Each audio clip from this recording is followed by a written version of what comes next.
Boating is a lot of fun. It also requires a lot of maintenance. And a very good friend of mine almost died a couple of weeks ago while maintaining his boat. I've asked him to join us today to tell us his cautionary tale that nearly cost him his life.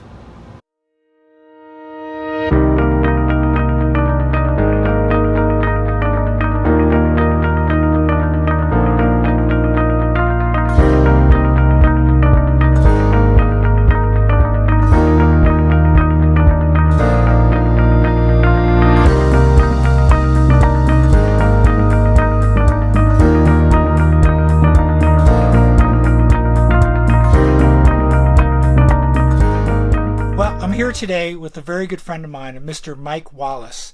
I asked Mike to join us today because he's got a story to tell us, a cautionary tale, and something I think you'll find very interesting, and hopefully it will be a story that will remind you to be careful even when we're doing a simple task on the boat. Okay, hi Mike. How you doing, Tony? Yeah, good, thanks. Thanks for doing this today. I really appreciate it. When I heard your story, it scared me, and it made me worry a little bit about you quite a bit that day. So tell us what happened.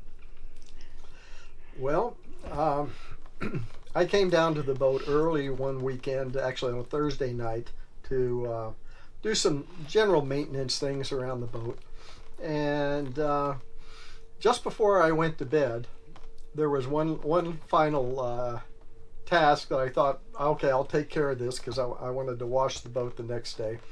So I decided I was going to remount a macerator pump that had come off the mounts in the hallway. And so I had already plugged up my phone and to recharge it for the evening, and I was here. It was a Thursday night. My wife was in California. There was nobody here on the dock, which is typical for a Thursday night. And so I open up the hatch and start working on this macerator pump that was, as I said, had come off the mounts. And I was laying on my stomach, and I had the macerator pump with both hands, and I was trying to move it around so I could maneuver it back onto the mounts. And I got a little frustrated with it, and I kind of pulled on it really hard. And when I pulled on it, rather than the macerator pump moving, I fell further into the hold of the boat. Oh, geez. And so I said, well, I'm in here, I might as well see if I can get some leverage on it. Well, I couldn't get any leverage on it. So after about 30 minutes of trying to move it, I said, well, I'll figure out something and work on it in the morning. So I go to get out of the hold, and I'm down in the hold past my waist, and it's pretty deep right there. And I go to push myself back out, and I can't get out. And as I keep trying to push myself out with both hands, my hand slipped. I cut it on a hose clamp, so I started bleeding. Well, between perspiration, it was a hot evening. Air conditioning wasn't working properly. The next thing I know, basically the entire bottom of this hold area was covered between sweat and blood, kind of gory. So for the next 2.5 to 3 hours, I kept trying to push myself out of there. And obviously, I'm not a young guy anymore. I'm 71, gonna be 72 in December, and I'm not as strong as I used to be. So anyway, I'm pushing, and my hands are just slipping all over the bottom of the hold, and it seems every time my hand slipped, I'd hit another hose clamp and I'd cut myself again. And I was getting quite exhausted and also very, very dehydrated. About an hour, about 3 hours, 3.5 hours into the ordeal, I realized that I could be in serious trouble. Here I was hanging upside down. Of course, blood was rushing towards my head. I was bleeding, quite a bit. And not knowing what the ramifications were of being upside down for that long, I started getting a little worried. I finally decided if I couldn't push myself out of there after 2.5 to 3 hours of doing that, the only way I could get out was to bring my whole body into the hold, Right. which is a very, very small area. And so I kind of looked around inside the hold, and I saw a little ledge where I figured if I got my whole body in there, I could get my feet over, kind of bend a little bit and get my feet over on one side and at least get my body level. Right. So I could catch my breath and recover a little bit, and then try and get my head back up through the hatch and get out. So for the next hour, I was maneuvering myself around inside this little space and trying to get out. And it just so happens that when I was going into the hole to bring my legs in, my hand slipped. I was trying to go in slowly. My hand slipped. I fell in the rest of the way, and my head got pinned between one of the holding tank pipes and the side of the hold. And then I started getting leg cramps from all this, dehydration, I suppose.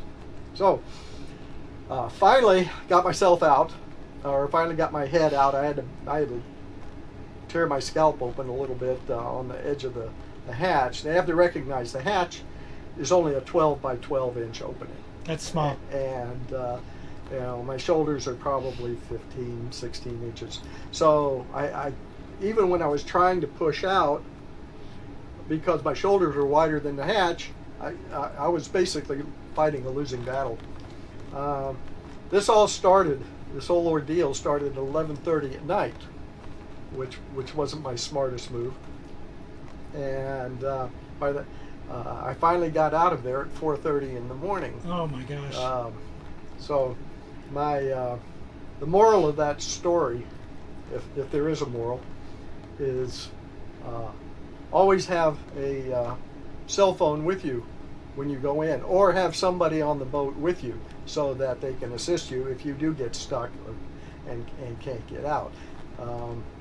My cell phone, as I said, was being charged up on the counter, and my wife was in California, and there wasn't a soul here. Right. So it was quite an ordeal. It physically took me probably, I would say, at least a week to physically recover from it, and quite frankly, it scared the heck out of me. Right. At one point, did you think you weren't going to make it? Yes. Yeah. Yes. About after I'd been pushing for 2.5, 3 hours, whatever the time, I really kind of lost track of the time. But I remember thinking, I don't want to die like this. And then I said to myself, well, I'm not going to die like this. And panicking isn't going to work. So that's when I decided if you're doing something for 3 hours and it's not working, try something different. And that's when I finally got my legs in there and got situated so I could rest for a little while. And then I was able to, after inchworming around a little bit at a time, a half an inch at a time, I was finally able to get my head up into the hatch and pull myself out. So how long have you been boating? Well, I've had this boat. This is a 43-foot Viking. I've had this boat for 14 years, since 2004. And then I had 2 boats prior to that up on Lake Michigan. Had a Sea Ray. That was my first boat, a little cuddy cabin. And then I had a 32-foot Trojan. And so total probably 20 years. Wow. You never had anything like this happen before? Nothing quite like this. I've gotten stuck in the engine room, and and you have sometimes you can get into a space, but try and get back out. You just don't have the same kind of reverse momentum, you know. Right. So, yeah, and I'd always had a rule. I always had my cell phone with me, and usually always my wife was with me if I was down into a tight area. And on a 43-foot boat, which is this one, you know, your hatches aren't that big, and your engine, they got big engines crammed into little spaces, so you have to be careful. Right. And, now, Can you show us the hatch? sure. You know, fighting the opening in the hatch, basically. So yeah, it was a very interesting experience. So I don't go down in there anymore. Period. Yeah, I bet. Yeah. Well, you know, it's funny. I was just telling another friend of ours, a couple of boats down, that I was going to video you telling this story, and he said, "Oh, good. I've never heard the full story." Yeah. And I think it's it's good that you're sharing it, and I really appreciate Well, it. you know, I don't want other people to make the same mistake. You know, I've made. I mean, as I said, I've owned this boat for 14 years. I've been in every nook and cranny, and both sides even on the outboard sides of the engines, and in every hatch, and nothing like this had ever happened to me. And so I think I just, you know, I took it for granted this would be a 15-minute job, and then I was going to go to bed and next morning go on with my other chores. But it just didn't work out that way. Right. Well, thanks for sharing this. I really appreciate it. Oh, my pleasure. And I have your permission to use this on the vlog? Absolutely. Good luck Okay. with your blog. Thank you very much, Mike. I appreciate it. No problem, Tony. Thank you. Well, I want to thank Mike again for joining us today and sharing his cautionary story. I think it's important for all of us to keep in mind that boating is an amazing hobby. It can be a wonderful lifestyle, but we can get ourselves into trouble very quickly when we're doing maintenance, whether it's in the bilge or in one of the hatches. So we need to be careful. I, for one, am going to be keeping my cell phone with me anytime I do any kind of work, and I'm also going to make sure that somebody knows where I am and to check back in with me periodically while I'm doing that type of maintenance. So if you've had a similar experience, I would love if you would share it in the comments. If a friend of yours has, if somebody else in your boating community has, please put it in your in the comments below.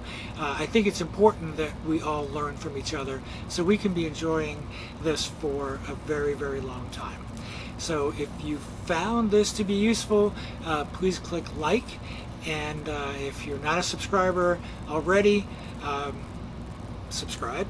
And I think you'll like what we're going to be doing here, and I think you're going to enjoy the experiences.